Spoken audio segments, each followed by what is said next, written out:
Goedenavond, u kijkt naar Omroep Zeeland met het nieuws van zondag 6 februari.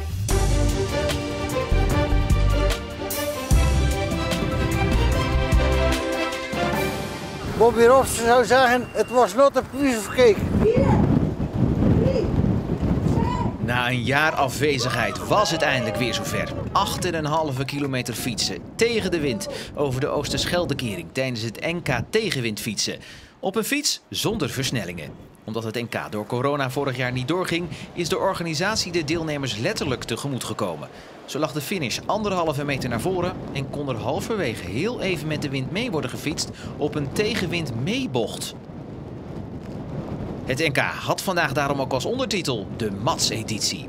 Rare naam, het is gewoon keihard wind tegen natuurlijk, hè? Dus leuk verzonnen, maar ik geloof er geen reet van. Waarom doe je mee?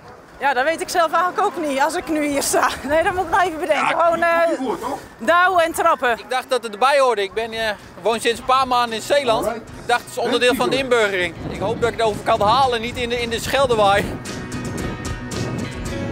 Hoe sterk is de eenzame fietser die kromgebogen over zijn stuur tegen de wind zichzelf een weg baant. Zwaar, erg zwaar. Ik ben blij dat ik er ben. Het was goed weer voor een evenement als dit. Dus ik heb genoten. Nou, een beetje gek zijn, een beetje jezelf pijn doen. Gaat leuk. Als je, dan wil je wel, maar ja, dan waait het zo hard terug. Dat je zegt, nou, ik weet niet. Maar ja, toch maar doortrappen en er komt een keer een eind aan. Dus, Met rot weer en met harde wind te gaan fietsen met een kind.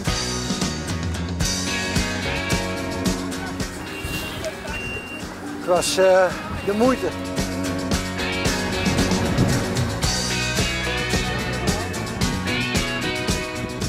Ik ga droge kleren aantrekken in Neeltje Jans. Bedankt hè!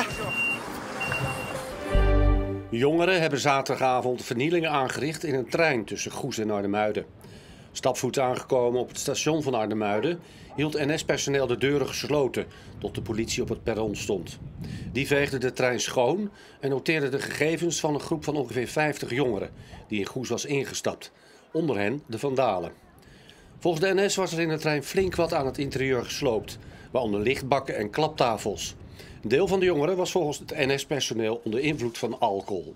Geen van de jongeren is aangehouden, want, zegt de politie, je kunt geen 50 man aanhouden omdat je niet weet wie wat gedaan heeft. Een talentvolle marathonschaatser die momenteel nog bij de belofte meedoet, maar dit jaar graag stappen wil maken richting de top. De 19-jarige Arjen van Damme uit Ierseke won afgelopen november nog de marathonwedstrijd in Tilburg en mocht al een aantal keer meedoen in de topdivisie. Van Damme hoopt zijn goede prestaties van vorig jaar door te zetten in 2022. ik heb er al veel zin in, ja. Dus ik heb alle tijd om te trainen, ik ben klaar met school. Dus ja, extra tijd om te trainen en ja, ik ga er dit jaar al echt voor. Wat vind je nou eigenlijk je beste prestatie van vorig jaar? Waar ben je het meest trots op? Ja, mijn eerste plaats natuurlijk. Van een aantal weken terug. Dat ja, was echt wel mooi, een overwinning. Dat is altijd wel ja, wat je graag wil, een overwinning. En ik zat er ja, een aantal keren dichtbij, een paar keer top 5, een paar keer top 10, zesde plaatsen. En ja, elke keer net niet, maar ja, toen had ik hem. Dat was wel, ja, wel mooi. Van Damme wil na dit seizoen de stap maken naar de topdivisie. Ja, ik kan er op zich mee mee. Er zijn een aantal wedstrijden dat je kan proberen. En ja, dat gaat prima, die reiken ook er goed uit. Wat verwacht je van 2022? Ja, veel leren natuurlijk, al een nieuw jaar is bij de topdivisie. Dus vooral veel leren en proberen mee te komen, misschien in een leuke uitslag. Maar vooral het eerste jaar leren. De voetbalcompetitie bij de amateurs is weer hervat na 2 maanden lockdown. En voor eerste klasse Kloetingen had de tweede competitiehelft niet beter kunnen beginnen. Want de ploeg van trainer Marcel Laurens won op eigen veld met maar liefst 5-1 van BVCB. De ene goal nog mooier dan de andere. Er was een hoofdrol weggelegd voor de 17-jarige spits Dano Laurens, die ook zoon is van de trainer. Laurens junior scoorde 3 van de 5 doelpunten en speelde een uitstekende wedstrijd. Vond ook zijn vader. Ik denk dat de tijd van zoontje van nu voorbij is en dat hij zichzelf wel mooi op de kaart heeft gezet. En hij verdient dat, maar de groep verdient dat ook. Want ja, die hebben er ook voor gezorgd dat hij zich zo sterk aan het ontwikkelen is. Je wilt het daar niet te veel over hebben? Nee. Dat is gaan Kloetingen en het is hartstikke mooi voor mij en wij weten ook dat het mooi is. En ik ben blij voor iedereen en vooral voor die 3 punten. Zometeen ziet u in Omroep Zeeland Sport een ruime samenvatting van deze wedstrijd. En ook de korfbalcompetitie is weer begonnen. Fortis uit Oost-Soeburg speelde tegen Ondo uit Sint-Laurens. Een derby in de overgangsklasse. Gewonnen door Fortis met 16-15. Een spannende wedstrijd. En er mocht weer publiek bij. En dat vinden de sporters zelf ook weer fijn. Ik vond toen er geen publiek aanwezig mocht zijn, dan speel je eigenlijk alleen de competitie. En voor de rest heb je ook geen support. Dat maakt de sport nog minder, vind ik. Ik vind het leuker als je gewoon voor een publiek kan spelen. Zeker met zo'n derby als dit eigenlijk. Ook van Fortis tegen Ondo ziet u zometeen een ruime samenvatting in Omroep Zeeland Sport. Graag tot zo. Het was vandaag guur weer met veel regen en een stormachtige zuidwester die bij Vlissingen tijdens het middaguur even stormkracht bereikte en dat is windkracht 9. In de hele provincie kwamen er zware windstoten voor tot circa 90 km per uur. Vlissingen kwam tijdens de storm tot een windvlaag van 102 km per uur.